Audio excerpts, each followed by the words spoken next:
La cloche sonne la fin d'une autre journée d'école. J'ai pris mes documents et j'ai salué d'un signe de tête les derniers élèves qui quittaient ma classe. Enseigner l'anglais au lycée il y a 20 ans n'avait jamais changé. Mais ces derniers temps, cette habitude s'était transformée en une ligne de vie, la seule constante dans une société qui semblait de plus en plus aberrante. Je suis rentré chez moi par la même route que j'avais empruntée pendant des années. La petite maison à 2 étages est apparue, une maison autrefois remplie d'aspiration et de chaleur. Comme mon mariage avec Sylvia, elle n'était plus qu'une façade. Sylvia, même son nom avait un goût amer sur mes lèvres. 2 étrangers partageant un même lieu, nous nous étions éloignés l'un de l'autre. Alors que j'étais satisfait de ce que nous avions créé ensemble, ces objectifs avaient dépassé nos modestes moyens de subsistance. C'est du moins ce que je supposais. Lorsque je suis entré dans la maison paisible, le sac à main de Sylvia était posé sur le comptoir. Elle doit être à l'étage, me dis-je. J'ai défait ma cravate et je me suis dirigé vers la cuisine pour y prendre un verre dont j'avais grand besoin. C'est alors que j'ai remarqué un ticket de caisse froissé qui dépassait de son portefeuille. D'habitude, je n'aurais pas fouillé, mais quelque chose d'instinctif m'a poussé à l'attraper. Mon cœur s'est effondré lorsque j'ai lissé le papier. Alejandro Meyer avait réservé une suite de luxe à l'hôtel Régal. Alejandro. Ce nom me revenait sans cesse à l'esprit, celui du petit architecte qui fréquentait Sylvia ces derniers temps. Elle le regardait et je n'y voyais qu'une admiration bienveillante. De toute évidence, j'avais été un imbécile. Mes jointures sont devenues blanches lorsque j'ai tenu le reçu. La voix de Sylvia a jailli lorsque la porte d'entrée s'est ouverte. « Gordon, tu quittes ta maison de bonne heure. » Je me suis retourné et lui ai fait face alors qu'elle entrait dans la cuisine. Ses cheveux noirs tombaient en cascade autour de ses épaules.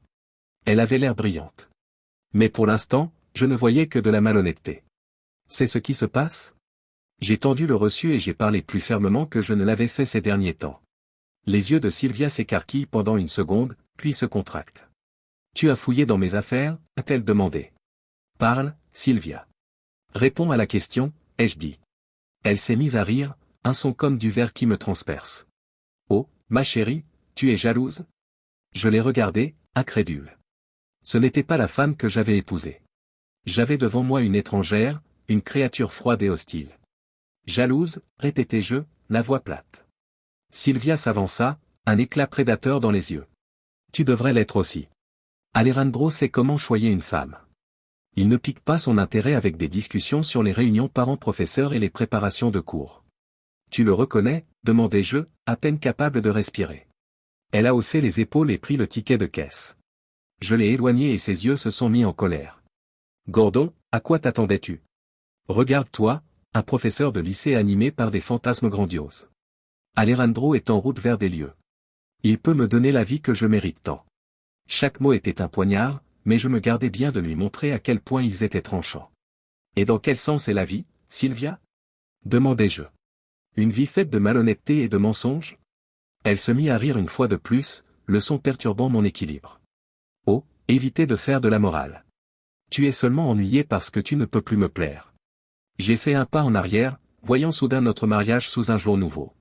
Toutes les soirées tardives, tous les coups de fil secrets, tout cela avait un sens maintenant. « Combien de temps ? » ai-je demandé, la voix basse. Sylvia a souri, s'amusant manifestement de ma douleur. « Assez longtemps. Ce soir, il a réservé la suite Penthouse. N'attends pas, chérie. Je serai trop occupé à vivre un traitement royal. » Elle s'est retournée pour sortir, mais je lui ai attrapé le bras. « Réfléchis à ce que tu fais, Sylvia. On peut s'arranger. » Elle m'a froidement arraché le bras. « Fais ce qu'il faut, Gordon. Il n'y a plus rien à sauver. Tu es pitoyable, tu t'accroches à la mascarade d'un mariage. Alejandro peut vous apporter plus, je veux plus. » Mon univers s'est effondré autour de moi tandis que je la regardais partir.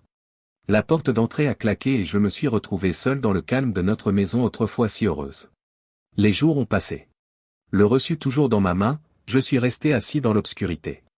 Mon choc s'est transformé en colère, puis en un courroux froid et calculé.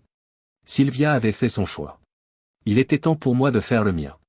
J'ai quitté une maison qui ne me semblait plus être la mienne, j'ai pris mes clés et mon portefeuille. Je me garai devant l'école et restai dans ma voiture jusque tard dans la nuit, la tête pleine d'idées. Sylvia voulait jouer à des jeux ? Très bien. Elle découvrirait rapidement que je n'étais pas la mauviette qu'elle avait imaginée. J'ai décidé qu'au matin, j'agirais. Sylvia avait brisé notre vie commune. J'allais maintenant briser ses illusions grandioses. Et je le ferai sans pitié. La banque a ouvert ses portes à 9 heures précises. Le premier client à franchir la porte, c'était moi. Je détruirai ses idées de grandeur et je le ferai sans pitié. Une nuit blanche de préparation avait déjà renforcé ma volonté. Bonjour, monsieur Maillot, me dit la caissière en souriant. Que puis-je faire pour vous aujourd'hui? Je feins un beau sourire. J'ai besoin de régler certains de mes comptes. 30 minutes plus tard, je suis sorti. Notre compte commun avait été vidé et les cartes de crédit de Sylvia avaient été annulées. C'est incroyable la vitesse à laquelle on peut détruire une vie accumulée sur plusieurs décennies. Je me suis ensuite rendu au cabinet d'avocat. J'ai téléphoné en faveur d'un vieil ami qui me devait de l'argent. À la mi-journée, j'avais rédigé les papiers du divorce et j'avais mis de l'encre humide sur la ligne de signature. De retour à la maison, j'ai pris quelques affaires de base, vêtements, dossiers d'état civil, les instruments de menuiserie qui m'avaient apporté du réconfort au fil des ans. En regardant la photo de notre mariage pendant que je faisais mes valises, jadis si envoûtante, le sourire de Sylvia apparaissait maintenant comme un masque couvrant la malhonnêteté qui s'était toujours cachée à l'intérieur. J'ai déposé les papiers du divorce sur la table de la cuisine, accompagné d'un message, « Reine de la rue maintenant. Savoure ton manoir de pauvre. » Court, brutal et succinct, tout comme ta trahison. Madame Henderson, la voisine, s'est écriée pendant que je chargeais ma voiture. Tout va bien, Gordon? Sylvia est partie hier soir en toute hâte. J'ai commencé à sourire. Excellent, Madame Henderson. Sylvia est en visite chez un ami. Je pars aussi pour un petit voyage. C'était facile de mentir. Laissez Sylvia gérer les conséquences à son retour. J'ai conduit jusqu'à un motel en dehors de la ville et je me suis enregistré sous une identité fictive. Mon téléphone a sonné alors que je m'installais dans la chambre austère. Le nom de Sylvia s'afficha sur l'écran. J'ai refusé l'appel. La satisfaction m'envahit. Plusieurs heures se sont découlées. Mon téléphone s'illumine d'appels et de SMS. Je les ignorais tous, imaginant la panique de Sylvia lorsqu'elle découvrait sa nouvelle réalité. Finalement, ma curiosité l'emporta. J'ai écouté le premier message vocal. « Gordon, qu'est-ce que tu as fait? Les cartes ne fonctionnent pas. Le compte est vide. Rappelle-moi immédiatement. » Je l'ai effacé sans réfléchir. Le message suivant a démarré en pilote automatique. « Gordon, ce n'est pas de l'humour. Tu ne peux pas me faire ça. Je vais parler à tout le monde de ton comportement contrôlant. Tu vas le regretter. » Ces avertissements sont passés au-dessus de moi, me glaçant. Elle s'était déjà emparée de tout ce qui comptait. Que pouvait-elle faire de plus? Le dernier message a changé. La salle résonna de la voix sans faille d'Alejandro. « Gordon, c'est Alejandro. Écoutez, je comprends votre agacement, mais traitons cela comme des hommes. Rappelez-moi, nous pourrons régler cela civilement. » J'ai ri, à la fois poliment et avec colère. Avec courtoisie? Il n'y a rien de civil dans le fait de voler la femme d'un autre homme. J'ai bloqué leur numéro, effacé tous les textos et je les ai laissés mijoter dans leur propre pétrin. Je me suis assis sur le côté du lit du motel, fixant l'écran de télévision vide alors que le soir tombait. La première vague de vengeance se dissipait, laissant une douleur creuse, mais je l'ai repoussée. Ce n'était que le début. Alors qu'ils pensaient m'avoir pris pour un imbécile, Sylvia et Alejandro allaient bientôt découvrir que j'étais capable de bien plus qu'ils ne l'avaient jamais imaginé. Je sortis mon ordinateur portable, mes doigts pianotant sur les touches, et je commençais à préparer la prochaine étape de mes représailles. Sylvia avait des amis haut placés, des contacts dans cette ville, mais j'avais quelque chose de bien plus précieux, 20 ans d'observation calme et un esprit stratégique que personne ne s'était jamais soucié de remarquer. Dès le matin, j'avais une stratégie. Il ne suffisait pas de partir. Non, je détruirais leur univers morceau par morceau, comme ils l'avaient fait avec le mien. Les semaines suivantes se sont découlées dans un tourbillon de mouvements délibérés et d'ajustements discrets. J'ai repris le travail, jouant le rôle de professeur engagé pendant la journée. Mais le soir, je poursuivais ma stratégie. Cela a commencé modestement. Une remarque inquiète à un ami autour d'un café. À propos de Sylvia, je suis inquiet, confiai-je à voix basse. Elle a agi de manière sauvage et a subi beaucoup de stress ces derniers temps. Habituellement friande de rumeurs, Sarah s'est penchée sur la question. Oh, comment cela? Je marmonne, on pourrait imaginer un mari inquiet. Un mari inquiet. Un comportement impulsif. Bien que je m'efforce d'être encourageant. J'ai laissé tomber, laissant son imagination combler les vides. Sarah m'a tapoté la main. Pauvre chérie. Ni l'une ni l'autre. Je vais la suivre de près. Je veillerai sur elle. Je l'ai remerciée d'un signe de tête, en réprimant ma joie. La graine était mise en mouvement. 2 conférenciers parlant d'architectes locaux pour la restauration d'une maison ont attiré mon attention en classe. L'un d'eux a répondu, « Et Alejandro Meyer ? On m'en a dit du bien. » Je n'ai pas pu résister. « Attention avec celui-là, ai-je averti, en essayant d'être décontracté. J'ai entendu dire qu'il avait la réputation d'impliquer inutilement ses clients, surtout ceux qui sont mariés. » Leurs yeux se sont écarquillés et j'ai su que l'histoire allait se répandre comme une traînée de poudre. Les semaines ont passé, et j'ai vu mes murmures bien calibrés émerger. Sylvia, qui était autrefois la coqueluche de notre cercle social, se sentait de plus en plus isolée. Les amis s'éloignaient, les invitations se tarissaient et la réputation de Golden Boy d'Alejandro commençait à se dégrader. À l'épicerie, j'ai croisé Sylvia avec un chariot chargé de repas télévisés bon marché et de champagne. Elle avait l'air négligée, ses vêtements de prix étaient froissés. « Gordon, dit-elle en m'attrapant le bras. D'après ce que tu as dit de moi. » J'ai pris sa main doucement, mon visage étant un masque de perplexité. « Sylvia, je n'ai rien dit. Est-ce que tu vas bien ? Tu n'as pas l'air d'aller bien. » Ses yeux se sont plissés. « Ne fais pas l'innocent. Mes amis ne viennent pas. Les clients d'Alejandro retirent leurs appels. Tes empreintes sont partout. » J'ai gardé ma voix ferme et j'ai haussé les épaules. « On dirait que tu as du mal. Vous devriez discuter de cette paranoïa avec quelqu'un. » Elle a ouvert la bouche pour cracher, mais je l'avais déjà laissée furieuse au rayon des surgelés, et je me suis éloigné. Le dernier coup est venu d'une source inattendue. Jocelyn, l'une des meilleures amies de Sylvia et influenceuse locale, est venue me voir après une fête scolaire. « Gordon, on pourrait peut-être parler ?» Son regard est tendu, sa voix est calme. J'ai acquiescé et lui ai indiqué un endroit calme. « Jocelyn, quelles sont les pensées qui te traversent l'esprit ?» Elle s'est coupé la lèvre. Elle tourne autour de Sylvia. « Je suis inquiète. » Elle a dit des choses assez inquiétantes. « À ton sujet. » J'ai arqué un sourcil, l'image de l'innocence étant claire. « Allô ?» Jocelyn a jeté un coup d'œil gêné. « Elle parle de t'exposer. Elle dit que vous êtes dominateur et méchant. Gordon, je vous connais tous les deux depuis des années. Cela n'a pas de sens. » J'ai poussé un grand soupir. « Jocelyn, j'apprécie votre nature inquiète. Sylvia a vécu beaucoup de choses ces derniers temps. Elle ne semble pas avoir les idées claires. C'est donc faux. » Je l'ai regardée en face. « En quoi pensez-vous que c'est vrai ?» Elle m'a regardé un instant, puis a hoché la tête. « C'est aussi ce que j'ai pensé. Gordon, ce n'est pas une raison qui devrait te déranger. Je refuse qu'elle propage ses mensonges. » Je me suis laissé aller à un petit sourire lorsque Jocelyn est parti. Le dernier effort frénétique de Sylvia pour renverser la vapeur s'était retourné contre elle avec brio. Assis dans mon nouvel appartement ce soir-là, un verre de whisky à la main, une alerte de nouvelles dansait sur mon téléphone. Une rubrique locale de Rago avait publié une histoire de liaison scandaleuse entre une femme mariée et un architecte bien connu. Bien que les noms ne soient pas mentionnés, les ramifications étaient évidentes. J'ai porté un toast factice en levant mon verre. « Santé, ma chérie. » La partie n'était pas terminée, loin s'en faut. Mais j'ai éprouvé de la satisfaction en voyant le monde bien construit de Sylvia et Alejandro s'effondrer. Ils m'avaient considéré comme une enseignante naïve et primaire. Ces jours-ci, ils découvraient à quel point ils s'étaient trompés. Alors que je corrigeais des copies à mon bureau, mon téléphone a sonné pour m'avertir. Un autre message d'une amie de l'influenceuse Jocelyn, Sylvia. J'ai cliqué dessus et j'ai serré la mâchoire en lisant. Parfois, les personnes qui souffrent en silence sont les femmes les plus fortes. Restez fortes, avec des hashtags, cachez des vérités avec eux. J'ai consulté les commentaires. Les gens émettaient déjà des hypothèses, certains mentionnant même le nom de Sylvia.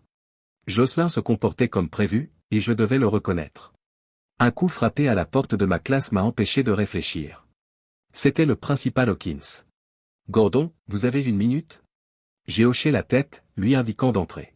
« Bien sûr, monsieur. Que puis-je faire pour vous ?» Hawkins a fermé la porte derrière lui, le visage solennel. « Certains ont parlé de vous et de Sylvia. Tout va bien ?» Je l'ai regardé fixement.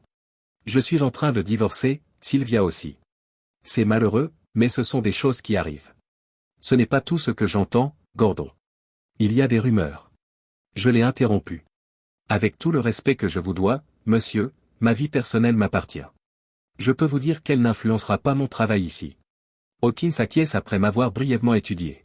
« D'accord, mais si vous avez besoin de quoi que ce soit. » J'ai dit, en appréciant la fin de l'échange. Dès le départ de Hawkins, j'ai saisi mon téléphone et j'ai composé un numéro.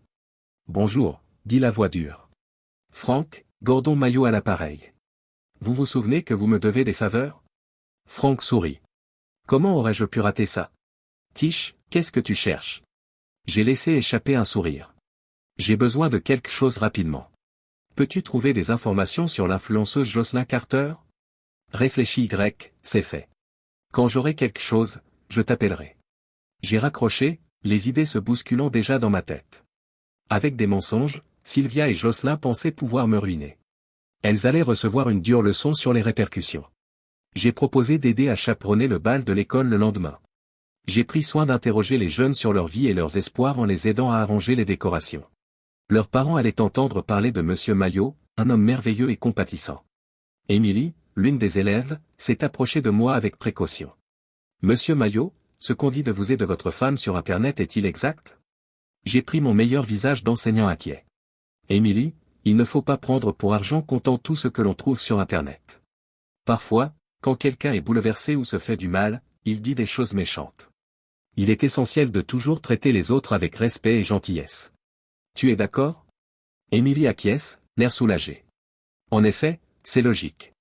Nous vous remercions, Monsieur Maillot. J'ai vu plusieurs autres élèves observer notre échange pendant qu'elle se détournait. Supérieur. Le doute commençait à s'installer. Mon téléphone a sonné ce soir-là, alors que je sortais de l'école. Franck est arrivé le premier. Gordon, tu devrais trouver ça intéressant. Il se trouve que votre ami Jocelyn n'est pas aussi irréprochable qu'elle le prétend. Des courriels montrant qu'elle a été payée pour faire de la publicité sans le révéler ont fait surface. C'est illégal, c'est absolument terrible. Et ce n'est pas tout, elle a truqué son nombre de followers et acheté de faux comptes. Elle présente toute son image sur des mensonges. Je commençais à me sentir plutôt heureux. Franck, envoie-moi tout ce que tu as et assure-toi que c'est intraçable. C'est déjà fait. Passez par votre messagerie cryptée. Je l'ai remercié et j'ai raccroché, une stratégie se dessinant dans ma tête. La campagne de Jocelyn contre moi prenait de l'ampleur, mais plus pour très longtemps. J'avais sur moi les munitions dont j'aurais besoin pour faire tomber Sylvia, ainsi que toute son histoire. Je me suis surpris à sourire en rentrant chez moi. En essayant de me présenter comme le méchant, ils se sentaient si brillants, mais ils n'avaient aucune idée de la personne à qui ils avaient affaire. Ils auraient préféré ne jamais croiser Gordon Maillot. Quand j'aurais fini, il y aurait des conséquences rapides et graves. Après avoir partagé les preuves de la malhonnêteté de Jocelyn avec de nombreux journalistes crédibles, l'article a fait surface quelques jours plus tard. Son image bien construite s'est effondrée du jour au lendemain. J'ai appris la nouvelle dans la salle des professeurs. La télévision était allumée et diffusait la vidéo de Jocelyn, triste et pleine d'excuses. Elle sanglote à l'écran, je n'ai jamais voulu mentir à qui que ce soit. Le besoin de soigner mon apparence m'a rattrapé, a marmonné l'un de mes collègues en éteignant la télévision et en tendant la main vers la télécommande. Je l'ai fait reculer. Attendez, je crois que nous devrions jeter un coup d'œil à ceci. Il est essentiel de se tenir au courant de l'impact des médias sociaux sur nos élèves. J'ai remarqué les regards étranges de mes collègues pendant que nous regardions. Ils établissaient des liens et se rendaient compte que Jocelyn était la même personne qui répandait des rumeurs à mon sujet. Sarah, professeure d'anglais, est venue me voir après l'émission. Gordon, je dois admettre quelque chose. J'aurais pu croire certaines des choses que j'ai entendues sur toi. J'aurais dû être plus prudent. J'ai balayé ces remarques désobligeantes d'un revers de main. Ce n'est pas la peine, Sarah. Nous commettons tous des erreurs. Il est essentiel d'en tirer les leçons. Elle a hoché la tête, semblant soulagée. Gordon, vous êtes un homme bien. Que personne ne vous induise en erreur. Je me suis laissé aller à un petit sourire lorsque Sarah est partie. Les événements étaient en train de changer. Plus tard dans la journée, j'ai vu une personne familière se diriger vers moi à la sortie de l'école. Le visage de Sylvia se tordit de fureur. Elle a crié, alertant les parents et les autres élèves qui se trouvaient à proximité. Espèce de salaud. C'est vrai? Comment as-tu appris ça pour Jocelyn? Connaissant notre public, je suis resté calme. Sylvia, je vous suggère de vous calmer. Ce n'est ni le moment ni l'endroit pour cette conversation. Elle m'a répondu en hurlant, je n'ai pas dit de me calmer. Vous avez tout gâché. Vous êtes censée être embarrassée et détruite. Et comment es-tu encore debout? Les gens qui filmaient la situation et les téléphones qu'on sortait ont attiré mon attention. Parfait, Sylvia, assez fort pour que tout le monde l'entende. Bien que je sois désolé que vous traversiez une période difficile, créer une telle situation ne profitera à personne d'autre qu'à vous-même. Pourquoi ne pas en discuter discrètement, comme le feraient des adultes? Ses yeux étaient remplis de colère. Espèce de connard arrogant. Tu te considères comme bien plus compétent que moi. Je vais te montrer. Ses ongles déchirant mon visage, elle me poussa. Surpris par la rapidité de la frappe, je reculai en titubant. Madame Mayo.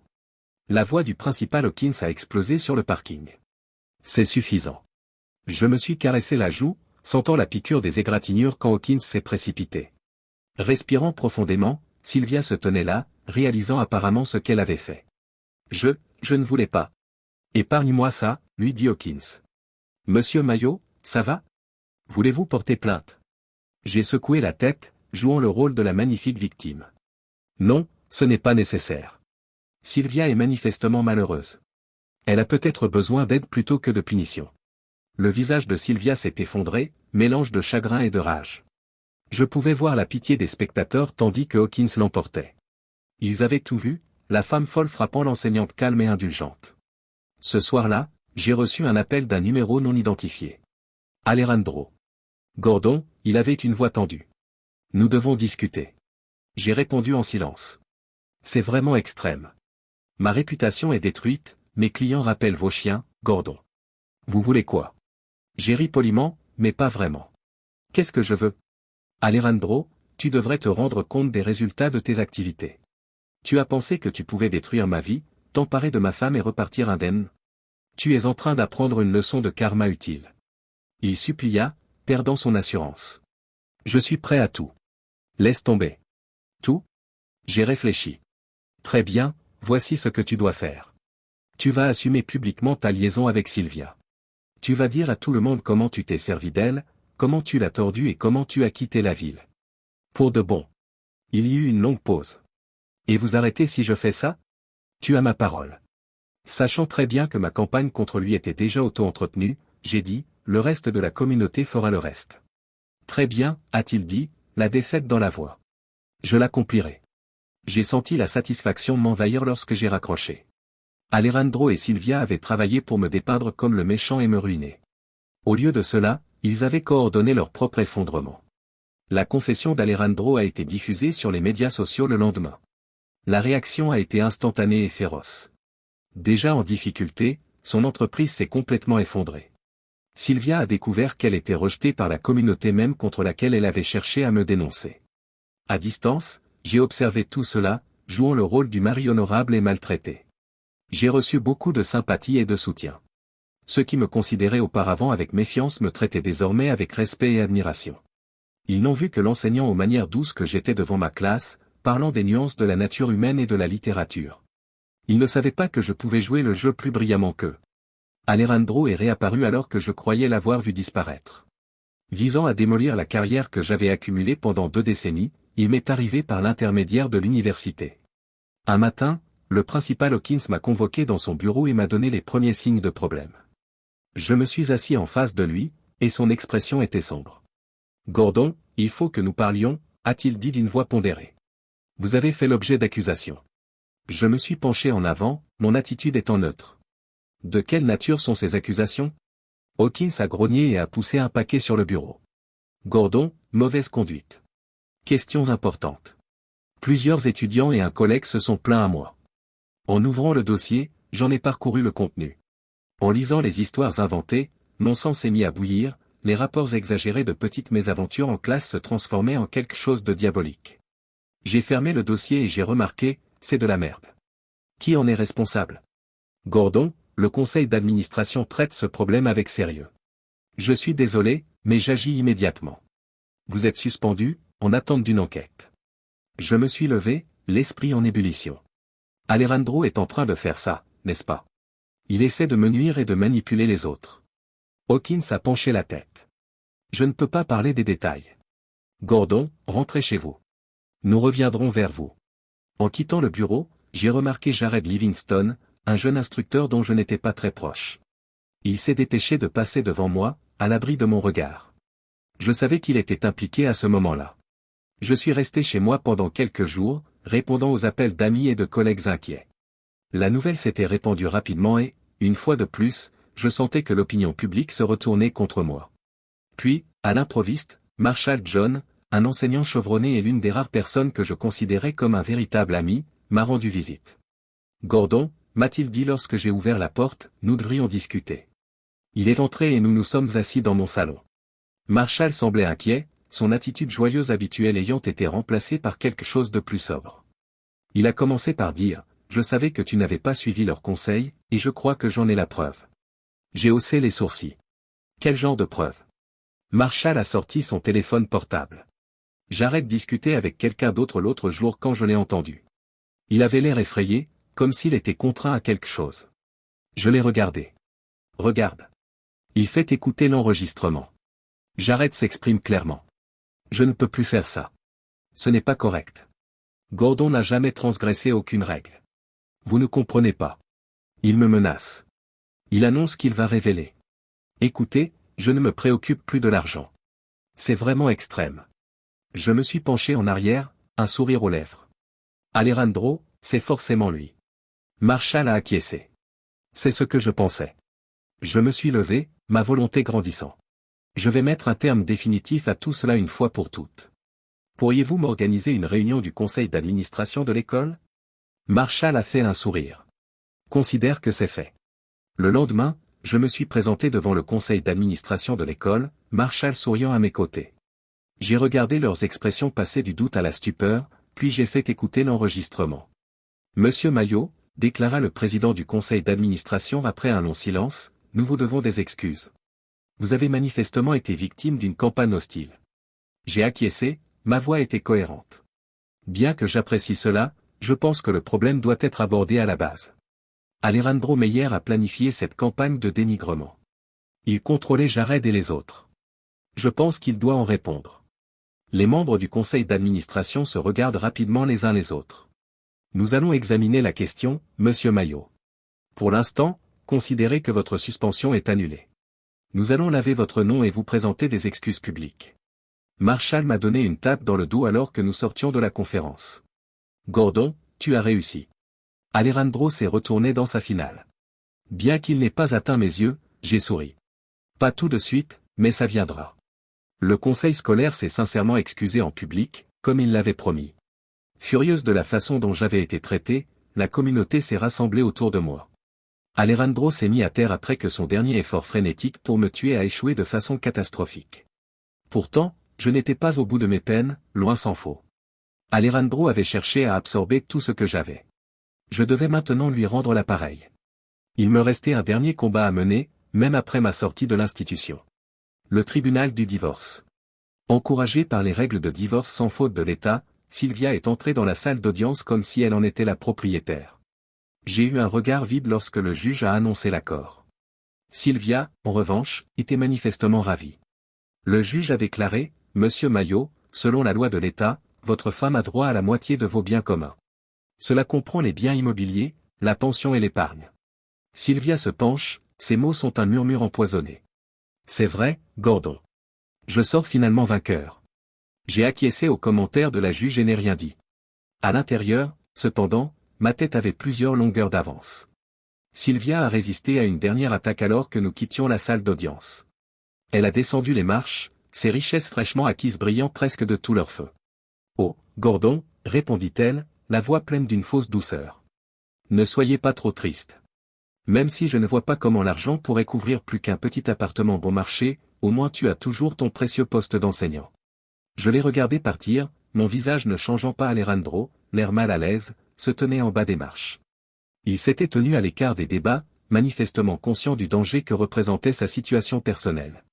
Sylvia le rejoignit et passa son bras dans le sien. « Viens, mon chéri. Profitons de la richesse que je viens d'acquérir. » Alejandro s'est arrêté et m'a regardé. Je lui ai jeté un regard froid et il s'est rapidement détourné. « Sylvia, j'ai un rendez-vous. Peut-être une autre fois, à un autre moment. » Le visage de Sylvia s'est décomposé, mais elle s'est vite redressée. « Excellent. Plus pour moi que pour autre chose. » J'ai pris mon téléphone quand ils sont partis et j'ai composé un numéro. « Martin ? Gordon est là. N'oublie pas que tu me dois une faveur. Je vais téléphoner. » Au bout du fil, Martin Ménard, un escroc à la langue bien pendue que j'avais déjà aidé par nécessité, se mit à rire. « Eh bien, le professeur au caractère bien trempé a enfin besoin de mes compétences spécifiques. » « Gordon, à quel jeu jouez-vous ? » J'ai décrit ma stratégie pendant que Sylvia montait dans un taxi, manifestement en route pour le magasin de luxe le plus proche. Êtes-vous qualifié pour l'accomplir? Ai-je demandé. Gordon, considérez que c'est fait pour vous. Cette Sylvia ne saura pas ce qui l'a frappé.